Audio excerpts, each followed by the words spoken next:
அனைவருக்கும் வணக்கம். நம்ம இன்னைக்கு பார்க்க போறது என்ன அப்படின்னா திணை வலுவமைதி அப்படின்றது பார்க்க போறோம். வலுவமைதி அப்படின்னா என்ன அப்படின்னா இலக்கண ஆசிரியர்களால ஏதேனும் ஒரு காரணம் கருதி தவறாக இருந்தாலும் அது சரிதான் அப்படின்னு சொல்லக்கூடியதான் என்ன அப்படின்னா அது வலுவமைதி அப்படின்னு சொல்றாங்க. அப்ப இலக்கண முறைப்படி அது பிழையுடையது. இலக்கண முறைப்படி பாத்தீங்க அப்படின்னா அது தப்பு. ஆனாலும் இலக்கண ஆசிரியர்களால அது சரிதான் அப்படின்னு சொல்லக்கூடியது என்ன அப்படின்னா வலுவமைதி. இப்ப அதுக்கு ஒரு எக்ஸாம்பிள் பார்ப்போமா? திணை வலுவமைதி அப்படின்றத பார்க்க போறோம். அப்போ என் அம்மை வந்தாள் அப்படின்னு மாட்டை பார்த்து சொல்றாங்க. மாட்டை பார்த்து என் அம்மை வந்தாள்னு சொல்லுவோமா? அது வந்துச்சு, அது போனுச்சு, அது இது அப்படின்னு தான் சொல்லுவோம். ஆனா ஒரு மாட்டை பார்த்து என் அம்மை வந்தாள் அப்படின்னு சொல்றாங்க. அப்போ இங்க அக்ரிணைய உயர்தனையா கருதுறாங்க. அதனாலதான் என்ன சொல்றாங்க அப்படின்னா இதை திணை வலுவமைதி அப்படின்னு சொல்றாங்க. சோ இது திணை வலுவமைதி அப்படின்னா அக்ரணைய உயர்தனையா கருதிருக்காங்க. அதோட எக்ஸாம்பிள் என்ன? என் அம்மை வந்தாள் என்று மாட்டை பார்த்து கூறுவது.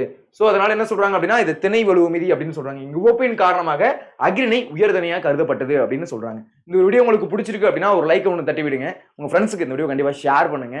இது போன்ற யூஸ்ஃபுல்லான வீடியோஸ்க்கு நம்ம சேனலை ஃபாலோ அண்ட் சப்ஸ்கிரைப் பண்ணுங்க. நன்றி, வணக்கம்.